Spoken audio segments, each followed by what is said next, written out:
Good evening and welcome. My name is Nate Bryant. I'm the interim president at North Shore Community College. And I'd like to welcome you to today's conversation about race in America, where we are and where we're going. And I have a distinguished panel that I'd like to introduce. To my left is Elijah Dorr. Correct. Yep. My name is Elijah Alwidor. I'm a junior at Worcester State University. Adriana Paz, President Prevent the Cycle. Toya Washington, co-founder of Black Boston. Kevin Gina, police officer for the Lynn Department. So it's been over a year since the George Floyd murder, and weeks have passed since the conviction of his killer, former police officer Derek Chauvin. While there have been black men and women killed by law enforcement officers prior to George Floyd, the killing of Mr. Floyd seemed to galvanize the country around Black Lives Matter and a deeper examination of law enforcement. While there have been protests and concerns about law enforcement long before the killing of George Floyd, the involvement of a younger generation has elevated the awareness. And so we're going to talk about the awareness and where we go from here. And so the first question I have for the panel is, where do we go from here? And anyone's welcome to chime in. And I think this argument or whatever debate has been going on for a long time, but I think that it should definitely start with looking at police budgets. I personally think that we should defund the police. And I know that a lot of people get scared when they hear that because they think that that means like let's erase the police. But nobody gets scared when they defund the education system, when they defund hospitals. Nobody gets scared when they defund all these other very important things. The police department is a $1 billion institution. And so why not take the funds and reallocate them to places that need them? Thoughts on that? I definitely agree. I was actually talking to my sister about it today. And when you think about, where it originated for police to be brought up, you have to realize if that foundation is set to, go after black people, no matter how many years go by, I feel like you're going to constantly go back to that foundation that it started. So, in my opinion, I would want to, start a new system and, start a different foundation of where it could originate from. Yeah, I think police have been given a lot more responsibility than they should have, than they are prepared or trained for. So we really need to examine who they're taking care of or who they are responsible for, and who needs to be brought to the table, who's better prepared to help with homelessness, with mental health crisis. We need to ask those questions and really dig deeper, and we'll see that it's just not all with the police. I think those are all great points. One of the things that I've grown up in Lynn, and I've been harassed by police officers myself. So I speak on both sides, law enforcement, and when I used to live on the streets. It's one of the systems where I believe that you have the best way to fix the system is to find ways to hire better police officers, better people who are better trained, better people who could communicate with the black and brown people that are in our communities. If you don't have that ability to have a conversation with your peers, a lot of these issues are just going to continue to keep rising, where you have officers making irrational decisions, making, life-altering decisions in a split second because they just don't have that ability to articulate and have a conversation with people. I never wanted to be a police officer, but I sat back and I had conversations with my family and my friends, and I thought about, and the conversation always came up is, Kevin, you're a pretty good guy. You relate to people, you could talk to people, how about becoming a police officer? So I became a police officer to try to be that bridge, to try to be that gap to help. It doesn't always work out that way, but I like to always have a conversation. I'm trying to be transparent. If I stop you in the street, I'll explain every single thing that I'm doing and why I'm doing it. Where you see now where you have officers making egotistical decisions and you don't want to give your ID, and now you're arguing back and forth, where if I have no lawful reason to, I'm going to walk away. I take an L and I keep it moving. But you just have, and again, it's my opinion, we need to find a better way to get qualified people into this job. I talk to people and I show up and they're like, finally, somebody who could communicate and talk to me. I'm not Officer Gina, I'm always Kevin. I'm a regular person. this uniform is my job. Who I am stems way deeper than this. Who I was brought up to be is from my parents and my upbringing. So if we want to help try to, again, in my opinion, make law enforcement better, because as you said, police officers wear many hats. And until we're able to stop that, you have people, Karens of the world that are calling about this stuff, and police officers being sent to situations where they can't handle. If officers are going to continue to be set to cause that are, way above their pay grade, again, I have no issues with defunding. We need to find a better way to train officers so that they can deal with those situations until we're able to find a better way to resolve the situation. I hope it goes in a positive direction, but again, I'm one of the handful of black people on the Lynn Police Department. Mm-hmm. So, I try to do as much as I can for the community. I volunteer with the youth, I coach, I talk about my life, my upbringing. I do everything that I can to try to make a difference with the youth. I have friends who are advocates. We do a lot of conversations so we can try to find ways to resolve. And it'll never happen because it's been going on for 400. So this is not going to be solved in an instant. Right. But each and every single day, I try to do my part and try to help. So let's talk about, I'm glad you both alluded to, so you mentioned defunding the police and you talked about training. So let's unpack both, because when people think of defunding the police, some people, they think about, okay, we got to take money and move it towards education and training of police officers. That's one school of thought. And I want to go with that school of thought based on what you said. Do you think that the type of education and training that is going on now, could it be effective if not for the people who are going into the police force? I think it's it's a combination. Where you look at law enforcement, majority of places, all you need is a high school diploma and degree to get the job. So let's say we make the hiring process a lot more strenuous and you need a degree. Now, a majority of people don't want to be police officers because of all the stuff that's going on in the world. Mm-hmm. So finding qualified people to come into the job to do it is a very difficult part. So when you have people who aren't educated enough to even comprehend the trainings that they're going to still becoming law enforcement officers, they're never going to comprehend the stuff that's going on and be able to, relate to the training that they did and actually perform it on the streets. So I've gone to 100 different types of trainings to try to educate myself so I can learn as much as I can to be able to deal with people. I know other people who've gone to the same trainings and they've resorted back to who they were before they even got the training. So if they were, irrational and just talking to somebody and everything's right out the door. Like, you talk about people with autism. I've gone to trainings to try to recognize the signs of it. Other people think somebody's drunk or impaired or something going on and not know how to properly interact with that person, even though they've gone to the training. So again, it comes back to the person, behind this, and if they're able to get the stuff in their mind that they need to so that they can properly communicate with the community and obtain and grasp all the knowledge that they're learning at all the trainings, to present it on the streets. So can bad officers be saved? In my opinion, no. I think, before I worked in Lynn, I used to work with the schools. So I worked with elementary kids, middle school and high school kids. And I've seen it at a young age where middle school, if a kid makes up their minds on who they're going to be, it's very hard to try to shift that balance. And as you get older, you stay in your ways and it's hard to divert off that course. So if you have somebody who was brought up bad, someone down south, they were brought up in a racist home, or they were bullied by somebody, and they have issues with the opposite sex, and now they're in a position where they have a little bit of authority in their mind, and now they're gonna go on the street and be like, everybody black I see, I'm gonna treat them a little bit differently because when I was in school, everybody black bothered me, so now I'm gonna use whatever.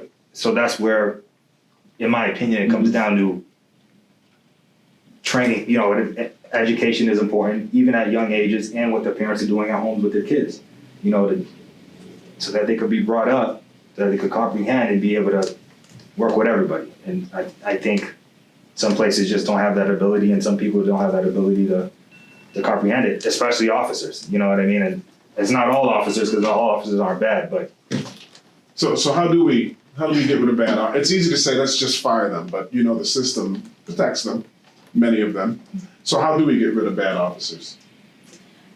Well, first is understanding that we can't educate and train humanity, right? To see my humanity, to see that my blackness is not something to be feared and automatically weaponized, right?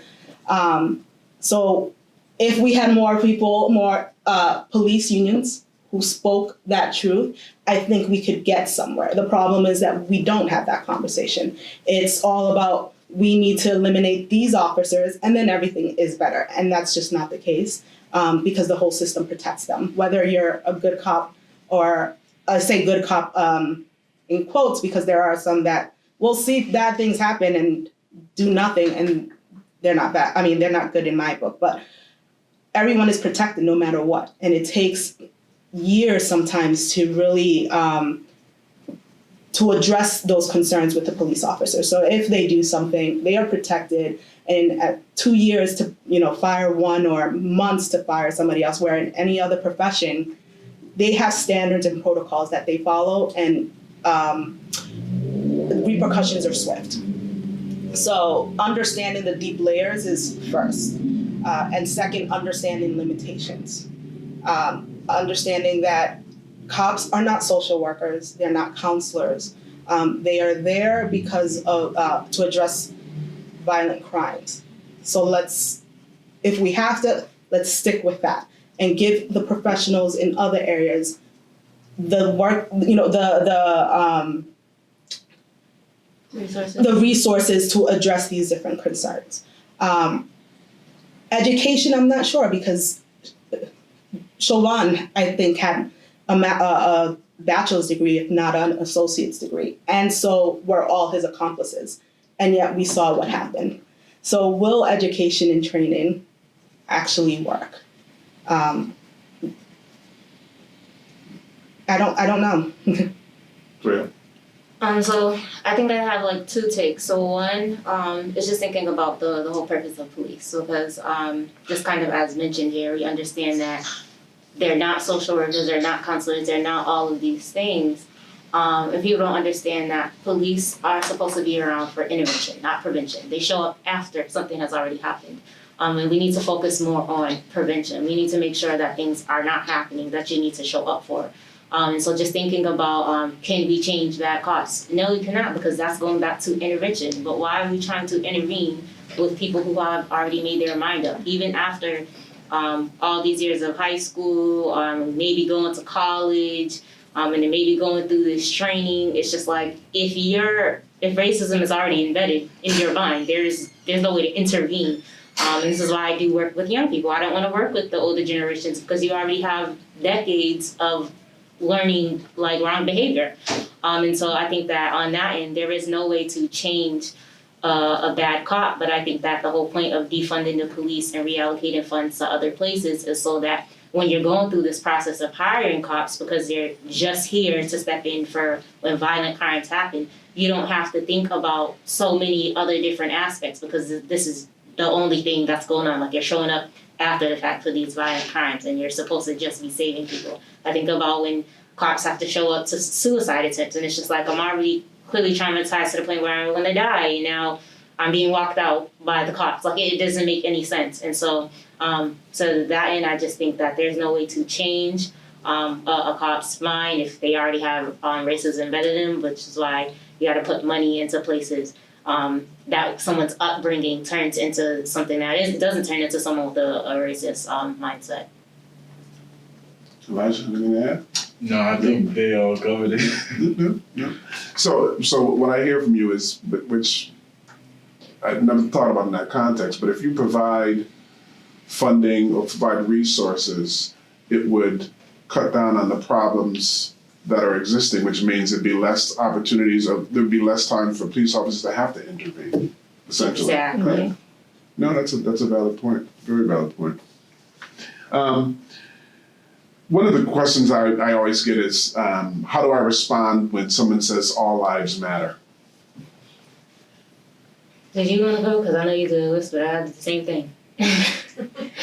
I think that, well, one, we're just, I don't know, for some reason, people always know how to react when it comes to animals. So I always start with animals. I think about, now, if I got a dog and you got a cat, and all these dogs, are surviving and thriving, and your cat you know, and a whole bunch of other cats just keep going missing and keep dying, and you talking about, you know, cats are important, cats, and I'm like, all animals important. You're gonna be like, all right, and like, but we talking about cats right now. It's not about saying that one life is more important than the other, or one community's lives are important than the other. It's just the simple fact that right now we are prioritizing paying attention to a community that is being killed off, you know? And so I think that I like to kind of break it down in that way, because for some reason, when you use humans as an example, nobody likes to be responsive. But I would definitely talk about that and definitely point out that we're not saying that a certain community matters over another. We're just saying that let's pay attention to this issue right now because it's a big problem, a problem that your community does not have.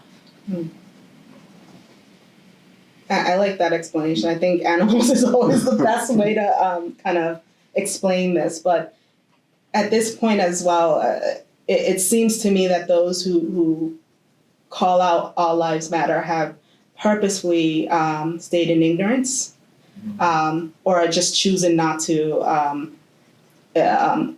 understand what you're coming from. So at this point, it's a moot point for them. No, it's 100% correct. I've had conversations with people about the same topic, and I told them it's all we're saying is Black Lives Matter. Nowhere in that statement is your life doesn't matter, your life doesn't matter.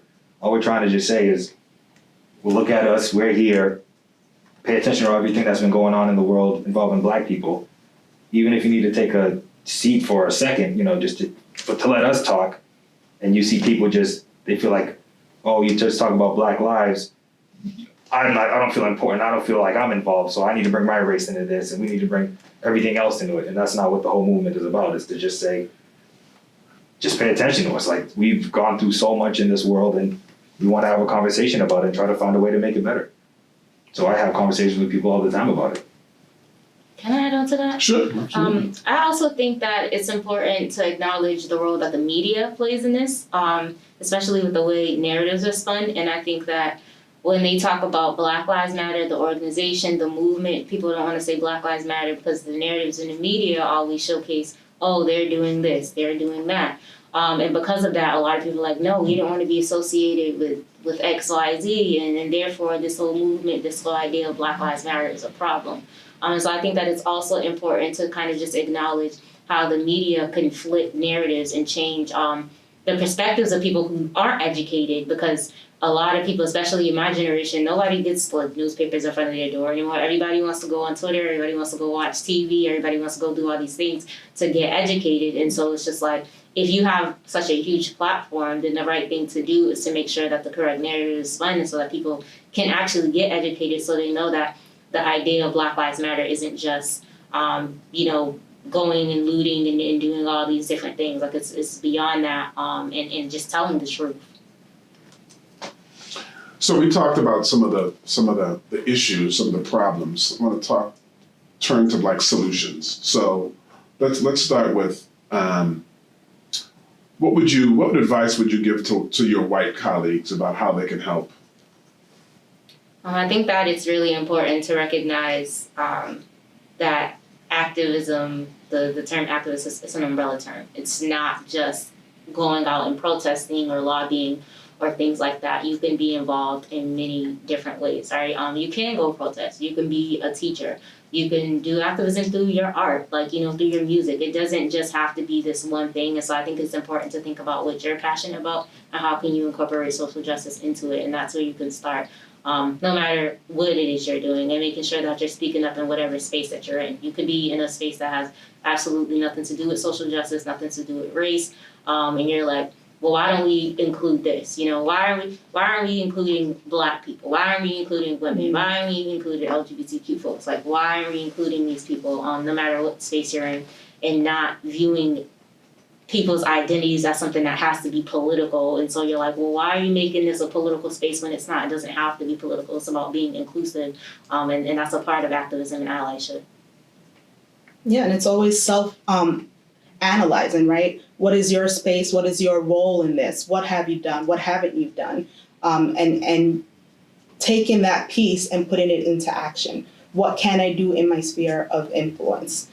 Just like Joelle said. So It's just to putting those words into action. Once you have the knowledge, once you understand it, once you've looked at yourself and your complicity in this, now what can I do in my area, in my space, to remedy this in this area? So how do you know, when people talk about having these kinds of conversations, it's uncomfortable for many. And so how do you approach those who are uncomfortable with these conversations? Because you have to have them. And so just talk about how you go about doing that.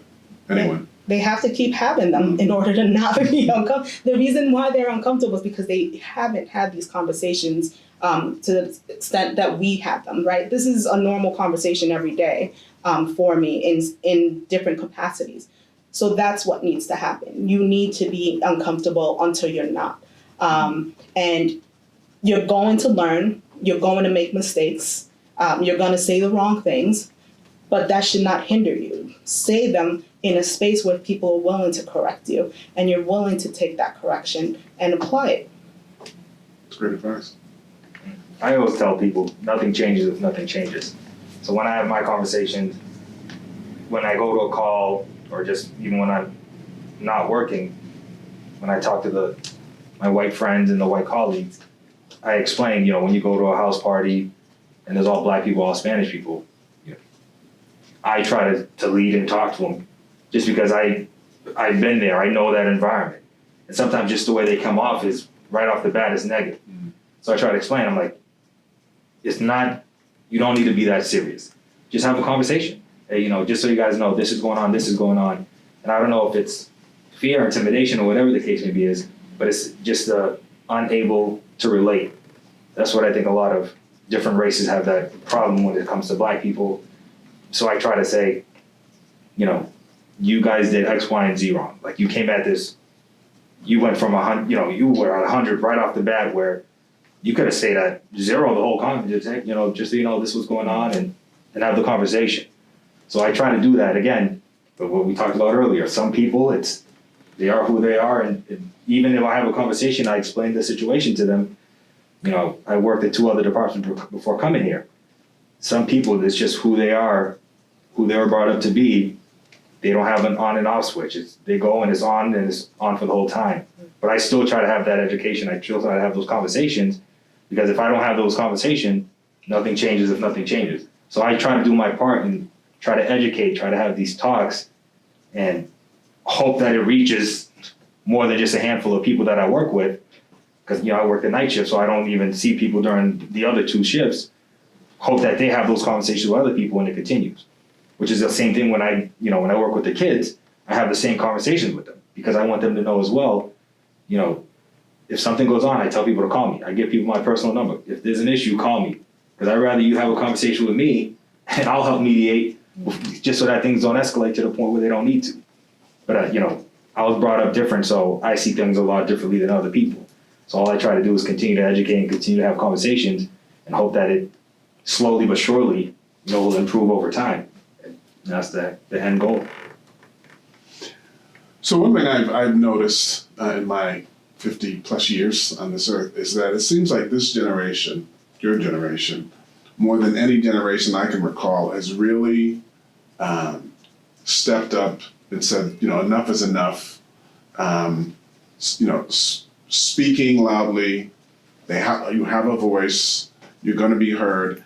And I'm baffled, it's too strong of a word, but for want of a better word, I'm baffled by the fact that your generation really has said, we're not going to let this continue to go silent. We're going to speak up. I'm just curious, what do you attribute that to? Just, your own, how did you get to be the way you are and to be able to speak out so loudly and clearly about this? Well, I think I'm older than the rest here, but it just comes to the point where you have to decide, am I going to stay in the sidelines and allow this to continue, or am I going to participate and ensure that I stop this from continuing? I have a son that I want him in this world, and I want him to thrive. I want him to experience every opportunity. I don't want him walking around scared and having to worry about whether his looks will determine whether he gets arrested, killed, or somebody will call the cops thinking he's doing something just by walking the streets. That is a way of imprisoning us without actually putting us in prison, right? And if we want this cycle to end, we have to participate. We have to be in it. And I think it's important to always just acknowledge our ancestors and how far they have got us, because they've definitely gotten us to this point, as well as the older generations that aren't as older. I think it's really important to acknowledge that, because it's not like we just all decided collectively we're going to be the generation to stand up, because it's not like the generations before us did it. I think that they definitely paved the way, and we were able to see just how much Black people are able to thrive in different spaces when systemic racism is not touching you. And so I think that just acknowledging that as a collective, we've been like, we can do things, because before it was all, especially with research not being out there, there's all these, oh, you have the same 24 hours in a day, and you know, yes, you can, and you could do this and you can do that. But now that people are understanding, now that people are getting into critical race theory, they're reading all these things and they're paying attention to these different systems, they're like, no, it's not, we're not just struggling collectively because we just suck at it, or, you know, white people are just superior and it's not that at all. It's that, like, there's literal systems put in place that are designed for us to fail. And so was just acknowledging that and kind of just feeling like, we want to be lawyers, we want to be doctors, we want to do all these different things, but we have this one thing that's kind of stopping us from doing that. Like, let's collectively decide we're not going to let it, and let's not let the system control us. Let's try to control the system. I also think that social media, for one, is definitely something that, you know, shines a light on that as well. I feel like the world is in a place where everything is being on display on social media.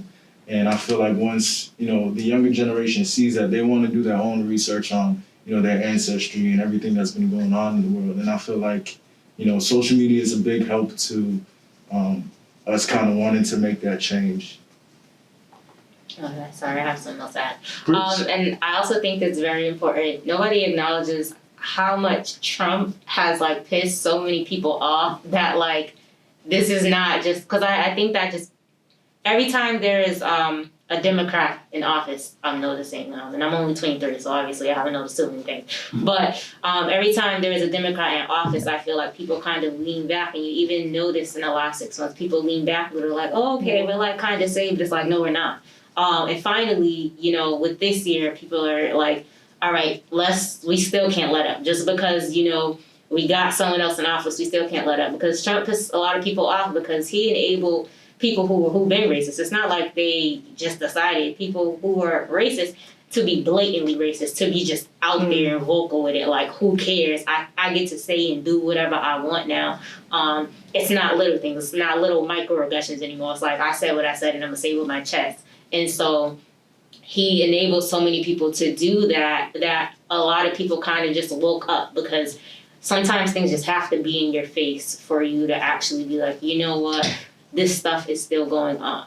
So a lot of people think, oh, Obama was president, you know, racism is over. No, it's not. People, sometimes it does have to be in your face. You know, the situation at the Capitol, you know, ridiculous. And it was only talked about for a couple of days. And then it just disappeared like nothing happened. That's when all these different protests were happening last year. You know, they kept in the media, people are looting, people are doing this, people are doing that. And that was going on for months. They were still talking about it in December. And with the Capitol, it's just like, they're just the most protected building in the country. So what's happening now, you bring up an interesting point in terms of, you know, what you know, Trump made being a racist okay, you know, or fashionable, if you will, because folks, you know, who were racist or hidden racists said, okay, I can come out in the open. And so now I look at what's happening now with, like, you know, certain states changing voting laws and making it more difficult. And so, not sure how much you've been following that, but just curious to get your thoughts on that and other things that you see that you say, why are they doing that? And is it to disenfranchise the Black and brown folks? Just Because they saw the power. When we realized where the power was and we exercised that, they got scared. And now it's about cutting that off. Voting is important not only at a national level, but a municipal level. And many of the changes we've seen happen in a municipal or local level faster than they did at the national level. So there's always going to be pushback, and for me, that means you're doing the right thing. When you see that kind of pushback, when you see those kind of maneuvers, you're doing something right. You're heading in the right direction. And those who do not want to see you head in that right direction and see that you know where to go, they're going to do what they need to do to stop you. So you're doing something right. As John Lewis called it, good trouble. Good trouble. Good trouble. Yeah. So I'm going to put you on the spot, Elijah, as a male of color.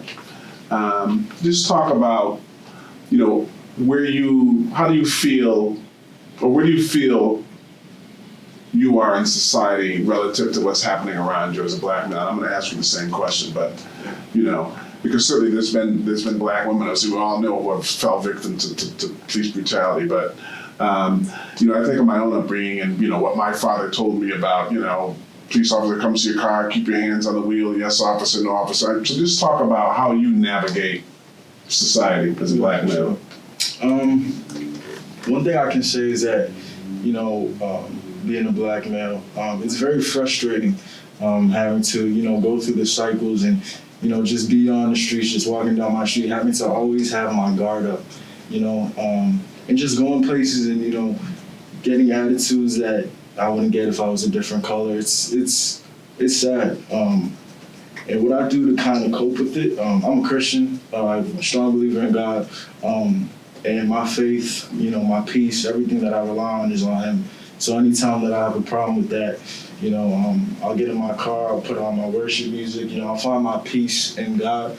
And I feel like that strengthens me to the point where I can be on the street and, have that peace that God got me, no matter what. So that's definitely what I do to cope with it. Ladies, same question. I think for me, it's diving in and making sure that these conversations are centered. And especially for me as an Afro-Latina, the Latino community should be having this conversation just as much, right? And we're not, unfortunately. And how do we drive that? Because without the unity in all of our groups, we're not going to have change. So that is a driving force for me, is making sure that this conversation is centered in every aspect, in every community, especially here in Lynn.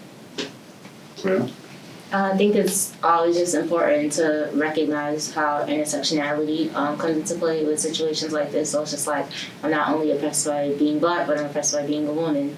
And we're just thinking about police brutality in general. One, they don't talk about women, Black women being killed by the cops nearly as much as they talk about Black men.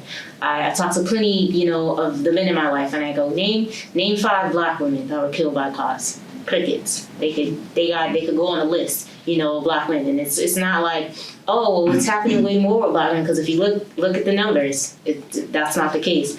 And so I think that it's just important to recognize just privilege in this, but then just once again, my 2 intersecting identities making me a double minority. And I think that with that, sometimes I feel like I have a moral obligation to speak up. I feel like I have a moral obligation to step in, because I recognize the multiple layers that go into this, and I think that when people have multiple identities that are part of minoritized communities, they are more likely to speak up or more likely to be engaged because they recognize on more than one end. It's very easy when you have you're in a place of privilege to maybe sometimes ignore the places that you are oppressed. And it's also very easy when you're in a place of privilege to only focus on your oppression and not want to acknowledge where you have power.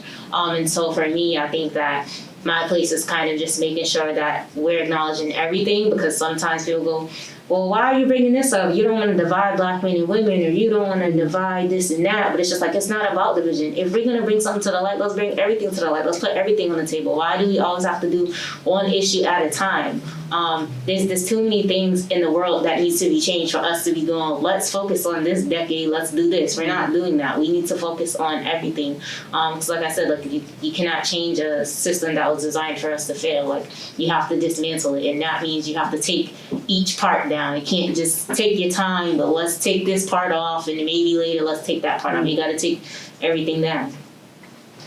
So Carmen, I'm going to ask you a different question, because I think you, as a black male officer, I think you're in a tenuous position, and by that I mean, I would be curious to know how you're received by white folk, but also how you're received by black folk as being a police officer. It depends on who I'm talking to. So some of the conversation is, I'm an Uncle Tom, I'm a traitor, and some of the white people in the community, either they fear me or they don't even want to have the conversation. So what I love talking. So one of the things I try to do is, when I have a conversation, I tell you about my life and all the stuff that I've been through, and try to explain. I'm honestly here to try to help, to try to be, the bridge, the gap, and try to provide as much information as I can to the community. But some people, they see me and they don't look beyond the uniform. All they do is see is the uniform and automatically assume I'm the problem. I'm here to cause issues. When I'm not working, I'm walking down the street. People call this a suspicious black male walking down the street. I go to the store, loss prevention's following me around like I'm doing something wrong. So it happens to me when I'm not working. Without this uniform on, most of you guys don't even recognize me because I dress so differently. But that's the thing. So it's hard, because I hope that people just wouldn't see that and would be like, okay, let's talk to you. Because I'm transparent. I always explain everything that's going on whenever I have a conversation. And sometimes it's in one ear right out the other, and they don't care. It's, I'm a problem, I'm bothering them, I'm inconveniencing them, I'm the issue, I'm the problem. And I try to say I'm not, either somebody's calling about something, calling about, hey, you're walking down the street. I didn't want to bother you. That's where we have to, hopefully, we try to do neighborhood meetings to talk to people and say, why do you think he's suspicious? Why do you think they're suspicious? Well, I've never seen them before. That doesn't mean they don't belong here, but that's what we have to have these conversations. And like you mentioned earlier, it's, police are getting called to calls that shouldn't be handled or go to another resource. So then when they're going to it, they don't know how to communicate with some people. And this is where, the big picture is, where I talk to as many people as I can, as much friends. I need help. Come join the force with me. Let's try to impart, let's try to make a change. Let's try to do something different. I have friends that are doctors. I have friends that are attorneys. I try to have a good group of people around me so that we can have all these conversations and try to make things better. So in the community, some white people see me as this way, some black people see me as this way, and sometimes they're both wrong, and I try to educate all of them and try to say, this is who I really am. Have a conversation with me, and maybe you guys will get to the point and get to know me better. Thank you. So we need to wrap this up, but I'm going to ask one question for all of you. Before I do that, I would just be curious to know, how do you cope with that? What keeps you getting up every morning, recognizing that people feel a certain type of way about you? How do you cope with that? I'm a Christian man as well, so I go to church right off Essex Street, Haitian Church in Lynn. I talk to my parents. I talk to everybody who's close to me, just so that I could vent. And I'm a little older, so some of the things don't really affect me anymore, because I know what the world is, so it doesn't shock me that people have a certain perception or an idea of me. All I know is I try to stay true to myself. Any new officers that I work with, I always say, don't forget where you came from. You see people getting new professions, new, politicians, and they conform to something that they weren't. I remember where I grew up, where I was born, and that's who I am. If you talk to any of my friends, they'll say, Kevin's never changed, and I've done this job for over 10 years. And that's what I think is so important. Be who you are. Don't deviate from that plan. Don't let somebody else come in here and give you a different mindset on how you should be, how you should implement yourself. Don't go having an ego. Don't go seeing a person like, oh, this person's a problem, when you never had that idea before. But once you start doing a job, now you're looking at issues that were never issues to begin with. So that's what I try to do for myself. I remember everything that I've been through, everything I got, and that's why I'll never let any of that affect me anytime I'm working. hey, can I talk to you? No, all right, have a good day. Because again, it's just the type of person I am. Thank you. So we're going to end on this question, and I'd like each of you all to answer it. So we talk about Black Lives Matter. And so what's going to happen? Give me one thing that we need to do, society needs to do, so that the phrase Black Lives Matter doesn't have to be said constantly. Let's start with. I was gonna say, I think having these conversations are so important, and it, not with the group of us, but you have to go as far-reaching as you can. Go to schools and start at a young age, and have everybody involved. Have every profession, anybody that you could get together to have these conversations, so that they know what's going on, how everybody feels, and everybody puts everything on the table and have the discussions. If we're not having the discussions, nobody's ever going to figure it out. And hopefully that when you do have the discussions, people are taking the information and taking your opinion because it's important. Your opinions, take that information and try to do something positive with it. It stinks because we hope that, a lot of people see this and a lot of people take positive things from it. It'll be sad if only 5 people watch it or 5 people only see it. We didn't reach as many people as we want to. And I think we got to try to reach as many people as we can so that we can start affecting change, because 10 people, hopefully they tell 10 people. And then it keeps going down the road, and then now that's reached hundreds of thousands of people just by having a small conversation with a group of people. Toya? I think, again, we should defund the police and reallocate those funds to places that need it. And I think that, and I'm a strong believer that crime rate will lower if we were to place funding into things like more affordable housing, like actual community centers so many kids don't have to be in the street, like more jobs, like social workers and domestic violence advocates and all these different things. I think if we just start with defunding the police, because the whole idea of Black Lives Matter is tied to police violence, police brutality, and so I think that if we were to defund the police and reallocate the funds to other areas so that people are not talking so much about police violence because it's not happening as much, because police don't have to show up to places as much, I think that will start it. Adriana? I think it's about questioning who has the power and who doesn't, and how do we allocate that power, because that's what determines things like reallocation of funds, prioritizing housing, jobs, and making sure that those who are disproportionately affected are placed in the center, right, and focused on. So it's answering who has the power and what are you going to do to ensure that those who don't are at that table with the power. Thank you. Elijah? I definitely agree with him. Just having those conversations and definitely having it at a young age. I feel like, the older you are, certain ways that you have, they're not really going to change unless you're, an infant. If you're a kid and you're learning about these things in school, it's going to shape who you are as you're growing up into a man, into a woman. So it's about communication and conversations. It's about reallocation of resources. And it's about questioning who has the power and what they're doing with that power. Thank you. Well, I want to thank you all. It's been a great conversation. These conversations need to continue.